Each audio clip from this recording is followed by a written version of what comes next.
Hello friends, welcome to my channel. स्वागत है आप लोगों का मेरे चैनल में। लेटेस्ट खबर गार्डन शिप बिल्डर से निकल कर आ रही है कि एक्चुअल में क्या है कि कंपनी को ना कल बाजार बंद होने के बाद मिल गया ऑर्डर।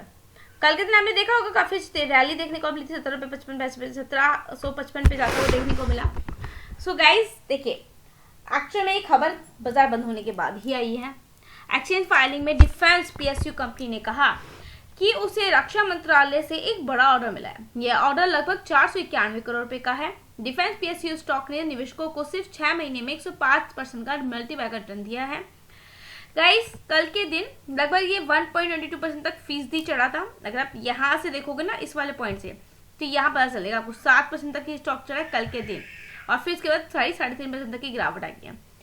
सो एक्चुअल में कंपनी को Naval physical and ocean graphic context laboratory, जिसको एनपीओएल कहा जाता है शॉर्ट फॉर्म में, भारत सरकार रक्षा मंत्रालय डीआरडीओ कोची से एक एकॉस्टिक रिसर्च शिप के डिजाइन, डेवलपमेंट, कंस्ट्रक्शन, इक्विपमेंट के integration, testing and certification, commissioning और सप्लाई के लिए कॉन्ट्रैक्ट प्रदान करने का एक लेटर ऑफ एलओआई मिला है।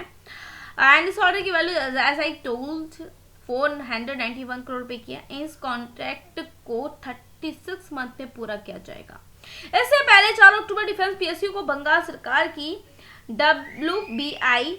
WTLSD प्रोजेक्ट्स के तहत हाइब्रिड इलेक्ट्रिक फेरी के डिजाइन, उसका निर्माण करना, संचालन करना, रखरखाव के लिए कॉन्ट्रैक्ट के लिए 2 लेटर ऑफ आप कह लीजिए एक्सेप्टेंस मिला था। पश्चिम बंगाल सरकार के आदेश के अनुसार कंपनी क्रॉस फेरी संचालन के लिए 100 हाइब्रिड इलेक्ट्रिक फेरी गैस एसी और क्रॉस फेरी संचालन के लिए 200 ट्विन डेक हाइब्रिड इलेक्ट्रिक फेरी और मुख्य डेक पर एसी के साथ डिजाइन, निर्माण, संचालन और रखरखाव के काम करेगी।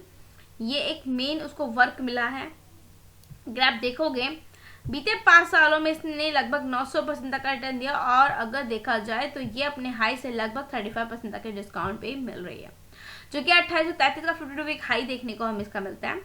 एंड अगर मैं आप लोगों को बताऊं ये अंडर वैल्यूड है या नहीं है, तो पहले देख लेते हैं। इंडस्ट्री पे 82 है, स्टॉक 55 है, इट मीन्स ये आपको अंडर वैल्यूड मिल रहा है और एक भी प्लेज नहीं है। इन्वेस्टर होल्डिंग देखोगे तो बहुत बढ़िया, बहुत शानदार देखने को मिलती है। प्रमोटर की होल्डिंग एफआई ने ड्रिप करा, हल्का सा ट्रिम करा है। डीआई ने भी ये कह लीजिए, डीआई ने जून के मुकाबले यहाँ पर मतलब बिकवाली करी है, एंड पब्लिक ने माल यहाँ पर खरीदा ये चीज देखने को मिलती है। अभी यहाँ पर नंबर अपडेट नहीं हुए, हाँ अभी कह सकते हो होल्डिंग अपडेट हो गई है। नेक्स्ट की सबसे बड़ी खबर निकल गई वेदांता से। एक्चुअल में क्या है कि वेदांता लिमिटेड ने उड़ीसा में 1 लाख करोड़ रुपए के निवेश का ऐलान किया है। ठीक है, ये मेन न्यूज निकल गया, जिसकी वजह आप कह सकते हो कल के दिन इसमें तेजी थी।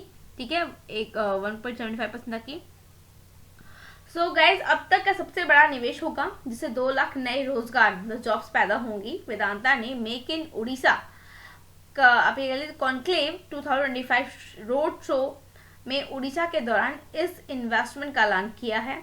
ठीक है, यह निवेश 6 मिलियन टन प्रति वर्ष की क्षमता वाली एल्यूमिनियम रिफाइनरी और 3 मिलियन टन क्षमता वाले एल्यूमिनियम प्लांट की स्थापना की दिशा में किया जाएगा, जो रिन्यूएबल एनर्जी द्वारा संचालित ग्रीन एल्यूमिनियम के प्रोडक्शन पर केंद्रित होगा। वेदांता ने एक बयान में यह भी कहा कि इससे डाउनस्ट्रीम इंडस्ट्रीज के लिए बड़े इंडस्ट्रियल कॉम्प्लेक्स को बनाया जाएगा, क्योंकि एल्यूमिनियम के सैकड़ों से भी अधिक आपको पता है यूज होते हैं, जिनका उपयोग auto, power, construction, railway sector में किया जाता है। एंड वेदांता ने यह भी कहा है कि यह जो इन्वेस्टमेंट है हजारों के लिए अवसर पैदा करेगी। एल्यूमिनियम फ्यूचर मेटल है, इसलिए 2030 तक एल्यूमिनियम की डिमांड दोगुनी होने की संभावना है। यूके बेस्ड वेदांता रिसोर्सेज की यह कंपनी पिछले 2 दशकों से उड़ीसा में निवेश कर रही है। ठीक है, इसने 1 लाख करोड़ रुपए से अधिक का निवेश किया है, जिससे स्टेट में 1 लाख से भी अधिक जॉब्स पैदा हुई हैं। वेदांता ने ऑक्शन के माध्यम से राज्य में मतलब स्टेट में सिजमाली माइंस का अधिग्रहण किया है, जो बॉक्साइट के सबसे बड़े भंडारों में से एक है।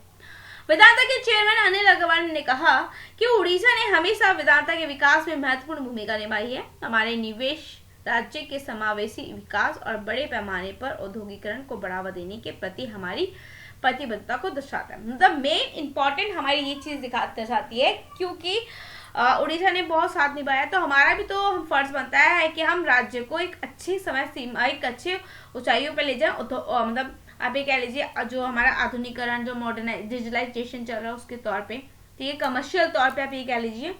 तो एक्चुअल में ये खबर निकल कर आ रही है और आप देखोगे वेदांता ने पिछले 5 साल में 219% का रिटर्न दिया है। और हाँ, कर्जा है कंपनी पे, 1 लाख करोड़ का मार्केट कैप रखती है ये कंपनी। और सेमीकंडक्टर के अंदर भी कहीं ना कहीं हमें इसका नाम सुनने को मिलता है, बहुत सारी इसकी सब्सिडीज कंपनीज भी हैं।